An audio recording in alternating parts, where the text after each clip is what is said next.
Hello friends, आज के इस वीडियो में हम बात करने वाले हैं कि म्यूचुअल फंड्स में एसआईपी मोड के थ्रू इन्वेस्टमेंट करने के क्या बेनिफिट्स हैं। एक्चुअली आप और हम में से बहुत सारे ऐसे लोग हैं जो ऑलरेडी एसआईपी के थ्रू म्यूचुअल फंड में इन्वेस्टमेंट करते आ रहे हैं, लेकिन बहुत सारे ऐसे बिगिनर्स हैं जिनके मन में ये क्वेरी रहती है कि एसआईपी के थ्रू ही इन्वेस्टमेंट करने में ज्यादा बेनिफिट्स क्यों होते हैं। तो फ्रेंड्स, इसी रिलेटेड आज का ये टॉपिक होने वाला है। आज के इस वीडियो में हम यही डिस्कस करने वाले हैं कि इसके क्या बेनिफिट्स हैं अगर हम एसआईपी के थ्रू म्यूचुअल फंड में इन्वेस्टमेंट करके चलते हैं। तो फ्रेंड्स, देर ना करते हुए अपने वीडियो को स्टार्ट करते हैं। मैं हूं दीपक और आप सबका स्वागत है एक बार फिर से आपके अपने यूट्यूब चैनल बचत ज्ञान में। तो फ्रेंड्स, आप सबसे एक हम्बल रिक्वेस्ट है, अगर आपने अभी तक मेरा चैनल सब्सक्राइब नहीं किया हुआ है तो प्लीज चैनल को सब्सक्राइब कर लीजिए और प्लीज बेल आइकन को जरूर प्रेस कर लीजिएगा सो दैट मेरा कोई भी नया वीडियो आता है किसी भी फाइनेंशियल स्ट्रेटेजी से रिलेटेड, उसका नोटिफिकेशन सबसे पहले आप लोगों तक पहुंचता रहे।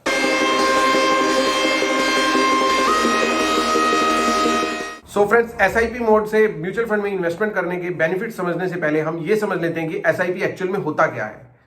सो फ्रेंड्स, म्यूचुअल फंड में अगर हम इन्वेस्टमेंट करने आते हैं तो म्यूचुअल फंड में इन्वेस्टमेंट करने के लिए हमारे पास दो ऑप्शंस होती हैं। एक होती है लमसम इन्वेस्टमेंट और एक होती है एसआईपी मोड के थ्रू इन्वेस्टमेंट। यहां पे हम बात करेंगे बेसिकली एसआईपी के बारे में। एसआईपी को हम सिस्टमेटिक इन्वेस्टमेंट प्लान भी कहते हैं। और एसआईपी का इसमें क्या होता है कि एसआईपी में क्या होता है, हम सिस्टमेटिक वे से एक जिस भी फंड हाउस में हम इन्वेस्टमेंट कर रहे हैं उनको इंस्ट्रक्शन देते हैं कि हमारे जो भी बैंक अकाउंट है वहां से मंथली बेसिस पे, क्वार्टरली बेसिस पे या हाफ ईयरली बेसिस पे जो भी हमें मॉड सही लगता है कि हमारे अकाउंट से इतना अमाउंट जो भी हमें लगता है कि हम इतना इन्वेस्टमेंट कर सकते हैं पर मंथ बेसिस पे या क्वार्टरली बेसिस पे, वो हम इंस्ट्रक्शन पास आउट करते हैं। तो फंड हाउसेस हमारे अकाउंट्स पे ईसीएस के थ्रू या फिर जो भी हम इंस्ट्रक्शन दिए उसके थ्रू हमारे अकाउंट से उतना अमाउंट डिडक्ट करते रहते हैं और वो डिडक्ट होने के बाद हमारा डायरेक्टली जिस भी म्यूचुअल फंड में हम इन्वेस्टमेंट कर रहे हैं, जिस स्कीम में, वहां पे इन्वेस्ट होता जाता है। तो फ्रेंड्स, ये थी एसआईपी, इसको हम एसआईपी कहते हैं। और एसआईपी का जो हम पहला बेनिफिट यहां पे डिस्कस करने वाले हैं, यहां पे एसआईपी का जो फर्स्ट बेनिफिट है वो ये है कि यहां हम इजीली अचीव आवर गोल्स। मतलब कि हम यहां पे अगर एसआईपी के थ्रू म्यूचुअल फंड में इन्वेस्टमेंट करते हैं तो हमारा जो भी गोल है, जिस भी पर्पस के लिए हम म्यूचुअल फंड में इन्वेस्टमेंट करने आए हैं, उसको हम इजीली अचीव कर सकते हैं। ऐसा इसलिए है दोस्तों बिकॉज अगर हम लमसम इन्वेस्टमेंट करने की सोचें तो वो हर किसी के पास ऑल टाइम अवेलेबल नहीं होती। और आप जानते हैं म्यूचुअल फंड्स टोटली मार्केट पे बेस्ड होते हैं। मार्केट पे बेस्ड होने के कारण क्या होता है, मार्केट अप डाउन होती रहती है। अगर हम इनिशियली एकदम लमसम यहां पे इन्वेस्टमेंट करके चलेंगे तो क्या होगा कि हमें कभी भी ऐसा भी हो सकता है कि मार्केट ऑन दैट टाइम पे हाई हो और हमें जो यूनिट्स हो उस फंड हाउस की वो कम अलॉट हो और उसके बाद क्या हो, अचानक मार्केट डाउन हो जाए तो हमारा जो प्रिंसिपल अमाउंट हमने इन्वेस्ट किया है उसकी भी वैल्यू डाउन हो जाती है। तो फ्रेंड्स, अगर हम एसआईपी मोड के थ्रू इन्वेस्टमेंट करते हैं तो जो भी गोल हम लेकर चल रहे हैं उसको इजीली अचीव कर लेते हैं। बिकॉज यहाँ पे इसका सबसे बड़ा बेनिफिट ये होता है कि हम यहाँ पे डिसिप्लिनरी मैनर में अपनी इन्वेस्टमेंट कर पाते हैं।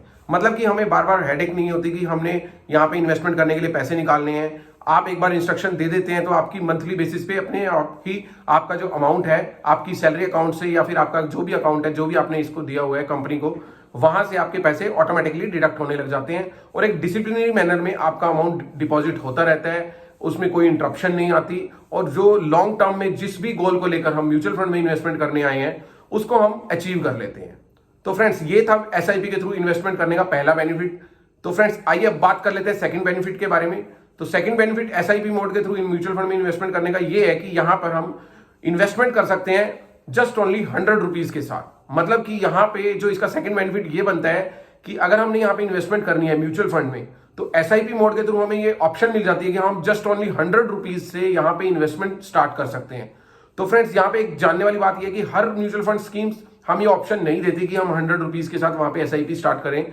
लेकिन बहुत सारी ऐसी स्कीम्स अवेलेबल हैं जहां पे जस्ट ओनली हम 100 रुपीज की मंथली इन्वेस्टमेंट के साथ अपनी म्यूचुअल फंड इंडस्ट्री में अपनी इन्वेस्टमेंट स्टार्ट कर सकते हैं। तो फ्रेंड्स, ये था एसआईपी मोड का सेकंड बेनिफिट। थर्ड और मोस्ट इंपॉर्टेंट बेनिफिट जो एसआईपी मोड से इन्वेस्टमेंट करने का म्यूचुअल फंड में वो है कि यहां पे कंपाउंडिंग बेनिफिट। मतलब कि अगर हम एसआईपी मोड के थ्रू म्यूचुअल फंड में अगर इन्वेस्टमेंट करने आए हैं तो हमें कंपाउंडिंग इंटरेस्ट का बहुत ज्यादा बेनिफिट देखने को मिलता है। फ्रेंड्स, ऐसा ऐसे होता है बिकॉज यहां पे हम मंथली बेसिस पे जो भी हमें हमारा डिसाइडेड अमाउंट होता है वो एक डिसिप्लिनरी मैनर में हमारे फंड हाउस में डिपॉजिट होता रहता है। और over the long period of time क्या होता है कि जो भी हमने इन्वेस्टमेंट करी होती है उस पर जो कंपाउंडिंग बनता है, यहां पे हम कंपाउंडिंग के एग्जांपल से समझ लेते हैं।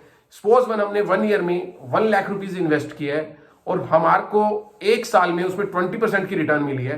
तो हमारी 1 साल बाद जो रिटर्न बनेगी वो 1,20,000 रुपए टोटल अमाउंट बन जाएगा, अब उसमें रिटर्न्स कंबाइन करके जो भी हमारा प्रिंसिपल अमाउंट है। तो जो नेक्स्ट ईयर हमारी रिटर्न्स जिस भी बेसिस पे जितनी भी हमें मिलेंगी वो टोटल हमारी जो इंप्लीमेंट होंगी वो टोटल 1,20,000 पे होंगी। मतलब कि अगर हमें 1,20,000 पे सेकंड ईयर में अगर 20% की रिटर्न मिलती है, देन जो हमारी जो इन्वेस्टमेंट अब पहले 1 लाख थी, अब 1,20,000 पे हमें वो रिटर्न मिलेगी और वो एड ऑन होगी 1,20,000 पे। तो फ्रेंड्स ये होती है कंपाउंडिंग। और जब ये आफ्टर मल्टीपल ईयर्स जब काफी टाइम बीत जाता है तो over the long period of time compounding का हमें काफी बेनिफिट देखने को मिलता है। ऑलवेज जब भी हमने कंपाउंडिंग बेनिफिट लेना है तो हमें एक चीज का ध्यान रखना है कि हमें अर्ली एज में इन्वेस्टमेंट स्टार्ट करनी है। सो दैट क्या होगा यहाँ पे, अगर हम अर्ली एज में अपनी इन्वेस्टमेंट स्टार्ट करते हैं देन हम बहुत ही नॉमिनल, बहुत ही छोटे अमाउंट के साथ काफी बड़ा कॉर्पस अपना इन्वेस्टमेंट का तैयार कर सकते हैं। लेकिन इट मीन्स ये नहीं है कि अगर हमारी एज ज्यादा हो चुकी है तो हम इन्वेस्टमेंट करेंगे तो हमें बेनिफिट नहीं होगा। अगर हम हमारी हायर एज हो गई है देन उस केस में क्या होता है कि अगर हमने कंपाउंडिंग का बेनिफिट लेना है तो हमें थोड़ा टाइम तो देना ही पड़ता है, बट हमें क्या होता है कि जो हमारा इन्वेस्टमेंट का पार्ट है, मतलब कि जो हमने इन्वेस्टमेंट करने के लिए मनी डिसाइड की है उसको थोड़ा सा बढ़ाना पड़ता है, देन वो जाकर हमें अच्छा खासा कॉर्पस तैयार होता है। तो फ्रेंड्स अगर हम अर्ली एज में स्टार्ट कर रहे हैं देन कंपाउंडिंग का हमें बहुत ज्यादा बेनिफिट होने वाला है। और लेकिन अगर हम थोड़ी सी एज हमारी निकल चुकी है और हम इन्वेस्टमेंट कर रहे हैं म्यूचुअल फंड में, देन थोड़ा सा हमें अपना जो इन्वेस्टमेंट का पार्ट है वो थोड़ा बढ़ाना होगा और थोड़ा सा टाइम तो देना ही पड़ेगा, उसके बाद हमें भी कंपाउंडिंग का बेनिफिट मिल सकता है। तो फ्रेंड्स ये था हमारा तीसरा बेनिफिट।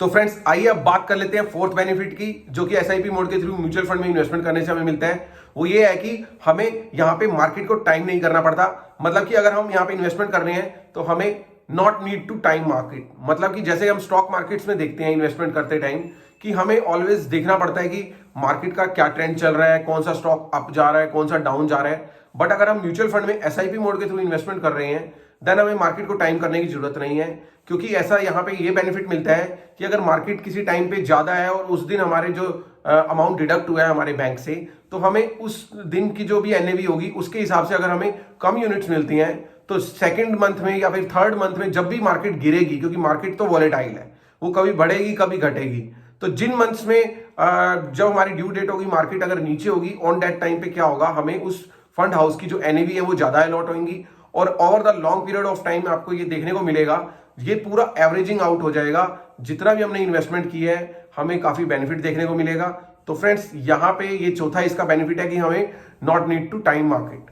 आइए फ्रेंड्स अब बात कर लेते हैं एसआईपी मोड के थ्रू म्यूचुअल फंड में इन्वेस्टमेंट करने के फिफ्थ बेनिफिट के बारे में, जो कि आप जानते भी हैं वो काफी मिलता जुलता है इस फोर्थ बेनिफिट के साथ। वो फिफ्थ बेनिफिट ये है कि हमें यहाँ पे असिस्ट विद मार्केट वॉलेटिलिटी। मतलब कि म्यूचुअल फंड में अगर हम एसआईपी मोड के थ्रू इन्वेस्टमेंट कर रहे हैं तो क्या हो रहा है कि हमें यहाँ पे किसी भी पर्टिकुलर स्टॉक की को ध्यान नहीं रखना पड़ रहा कि मार्केट में इसका अब आगे क्या ट्रेंड चल रहा है या लास्ट क्या ट्रेंड चल रहा है, ये अप जा रहा है डाउन जा रहा है।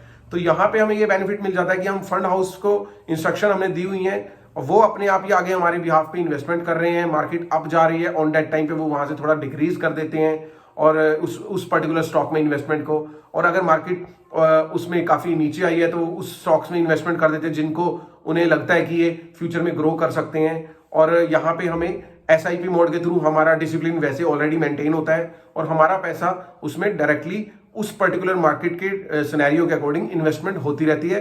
मतलब कि मार्केट की वॉलेटिलिटी का हमें ध्यान रखने की जरूरत नहीं पड़ती। तो फ्रेंड्स ये थे एसआईपी मोड के थ्रू म्यूचुअल फंड में इन्वेस्टमेंट करने के 5 बेनिफिट्स। होप सो आपको वीडियो अच्छा लगा होगा। आपके डाउट्स जो भी एसआईपी मोड के बेनिफिट्स से रिलेटेड थे वो काफी हद तक क्लियर भी हुए होंगे। तो फ्रेंड्स अगर आपको ये वीडियो अच्छा लगा हो तो प्लीज लाइक एंड शेयर करना मत भूलिएगा।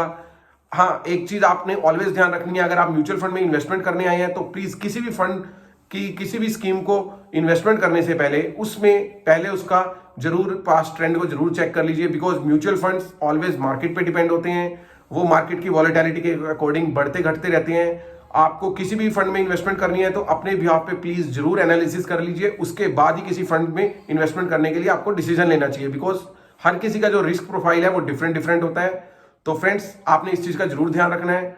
तो फ्रेंड्स ये था आज का वीडियो। अगर आपको ये वीडियो अच्छा लगा हो तो प्लीज चैनल को सब्सक्राइब करना मत भूलिएगा और हाँ प्लीज बेल आइकन को जरूर प्रेस कर लीजिएगा, सो दैट कोई भी नया वीडियो आता है तो उसका नोटिफिकेशन सबसे पहले आप लोगों तक पहुंचता रहे। Till the time stay invested and stay wealthy.